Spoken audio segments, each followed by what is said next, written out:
Guess what day it is? It's Cheat Meal Fridays from one of my favorite restaurants, Bad Gal Vegan. Look at all this fried deliciousness that's not good for you. And of course, on other cheat days, I have to have my kryptonite, French fries. Snap out of it, Cynthia. This is how your ass got fat again. What's up, my peeps? It's Cynthia, the Fitness and Wellness Bully here, and welcome back to my channel. If you are new to my channel, I am the real life fit to fat and soon to be fit again. I'm a certified personal trainer, group fitness instructor, yada, yada, yada. And I let life's challenges take me off my game, and I gain weight and body fat and all that wonderful stuff that we don't want to do.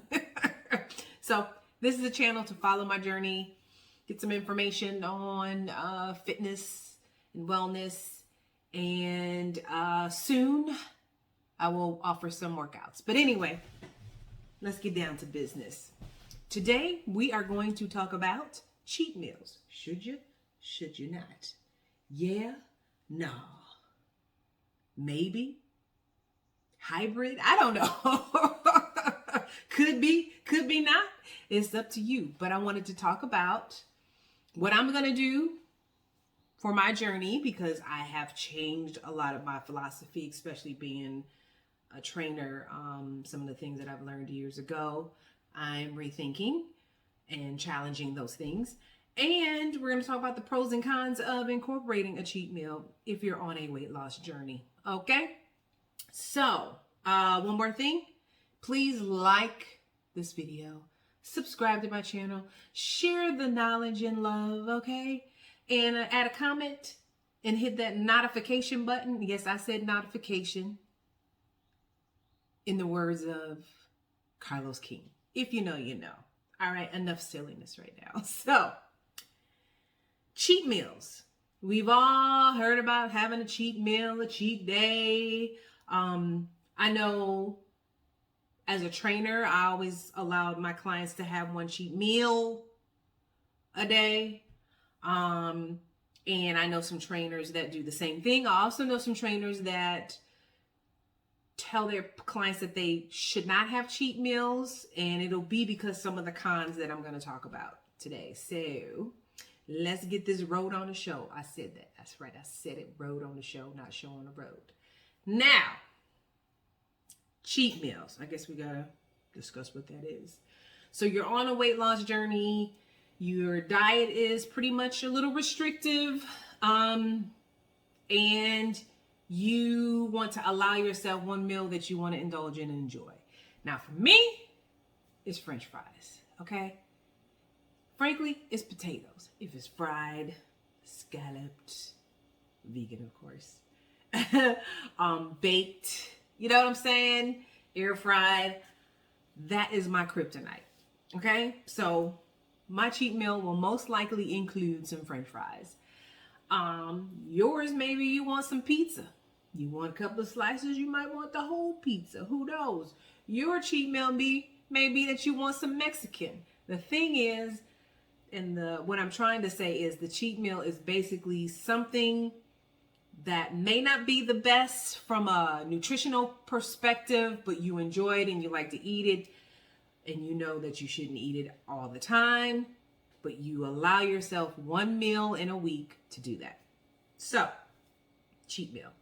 Now, some of the pros of having a cheat meal is that it can give you some psychological relief, right? Allowing yourself a planned cheat meal can give you a break from some restrictive eating that you may have put upon yourself, right? It could boost your morale. You won't feel so deprived. And it can help you stay on track and motivated long term, all right? Another pro is, and there has been some studies on this, that it can be a metabolic boost, right? So consuming higher calories can temporarily increase your metabolic rate. It also can help prevent metabolic, metabolic adaptation, and help you maintain a more effective metabolism. So, hey, why not get a cheat meal? And then the third, which there's more, but I'm just going to get the top three. The third one is social flexibility, meaning that you, let's say it's your birthday and you want to go out for, I don't know, I keep going to Mexican because I like Mexican food.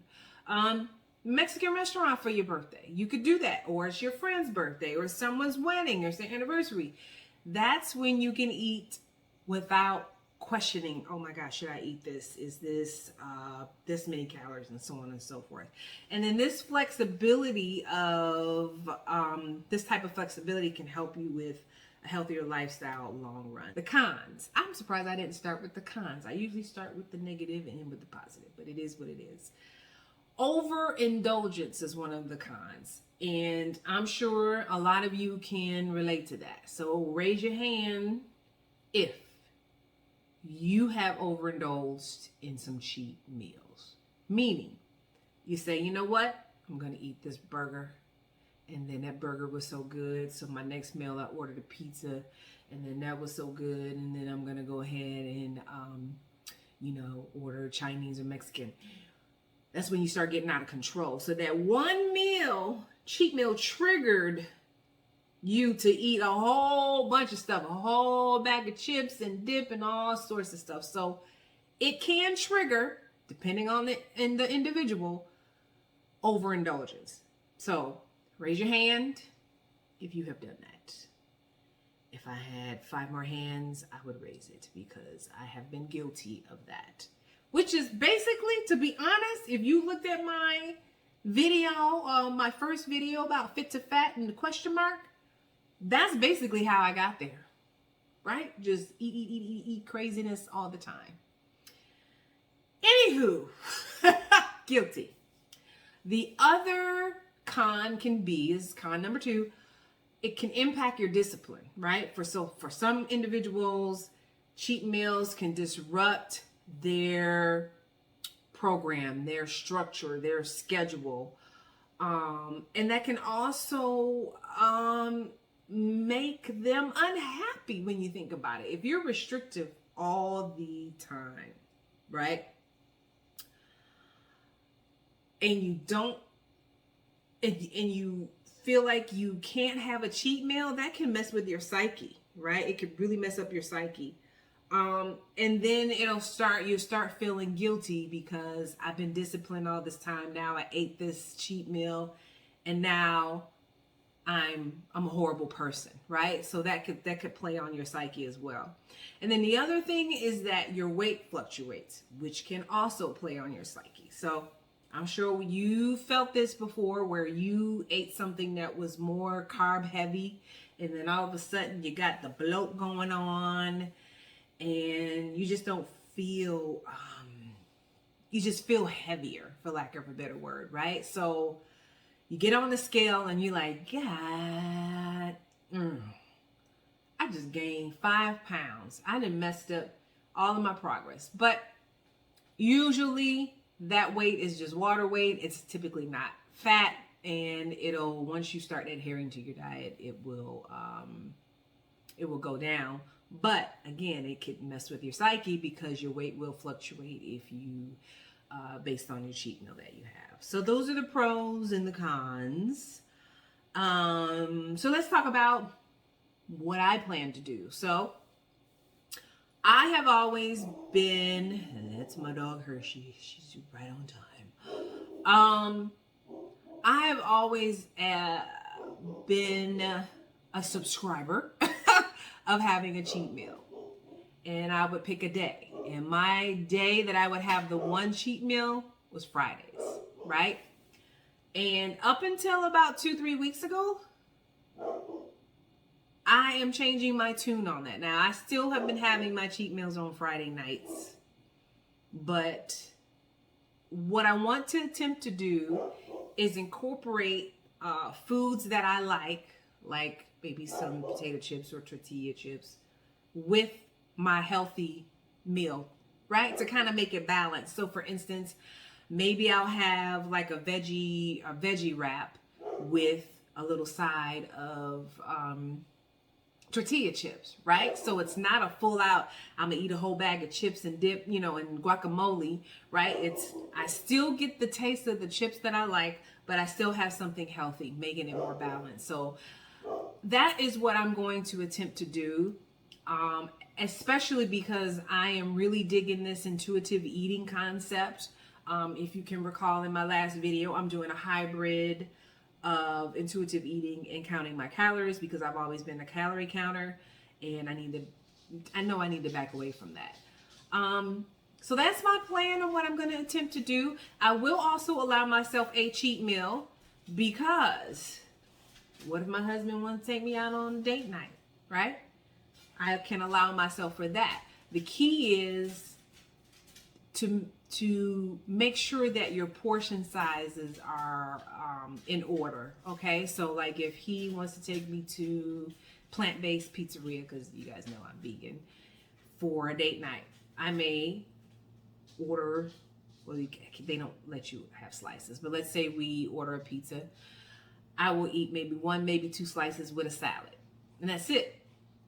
Whereas before, I'd probably eat the whole half of the pizza. My husband would eat the other half. Now, I'll eat maybe 1-2 slices with a salad. I'm going to be full, and then he can have the rest, okay? So that's my plan. Now, let's just talk about part of what my plan is and that how that may be beneficial to you, because it's very important that if you incorporate foods that you like throughout the week to where you don't have to plan a meal, you could do that by simply prioritizing foods that are healthier, right? So on your plate, you'll have something that is, lean proteins, whole grains, healthy fats, non-processed foods for the most part. Then you may have a little bit of processed over here of something that you like, and I keep bringing up chips, but that's the only thing I can think of right now. And then portion control, right? I mentioned that with what I plan to do is it's okay to have something that you like and enjoy that is considered an indulgence, like maybe a slice of cake, but just have a smaller portion of it. So portion size, keep that in mind.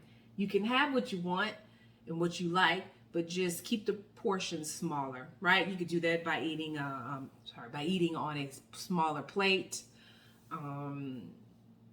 Things of that nature. And then you also want to plan ahead, right? So if you do, what am I trying to say?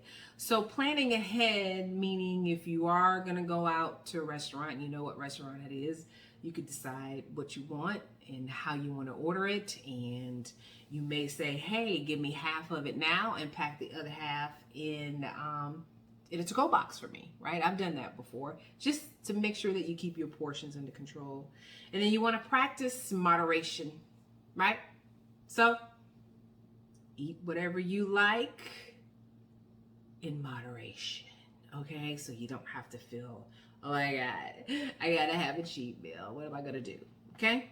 And then lastly, you want to stay hydrated. I mentioned this before, I think in a previous video, that a lot of times we think we're hungry, but we're really not hungry. It's more that we're dehydrated and thirsty. So a lot of times if you drink some water before you pick up something to eat, that will definitely help stave away. You know what I'm trying to say. Push away any signs of hunger, and and again, you may not feel hungry after you drink the water. So I say water, but hydration. So those are some healthy tips. So that's it. What are you gonna do? I'd like to hear what you have to say in the comments. Do you subscribe to having 1 or maybe 2 cheat meals during the week? Or do you save your cheat meals for the weekend? Or do you incorporate foods that you think are indulgent throughout the week? Let me know your thoughts, okay? I'd like to hear it, all right? So, thank you for watching this video. I appreciate you guys. I am always trying to help people and motivate them and let my story, I hope my story resonates with a lot of people because I'm on my journey, right? Next week I will be doing a video on my my progress for the past 5 weeks. Drum roll situation. And if you enjoyed this video, again, like and share this video. If you need some motivation for weight loss, any fitness tips, and soon workouts. All right? So remember, love yourself through the process, right? Just love yourself through the process because it's not an easy process. And on that note, until next time, people, peace.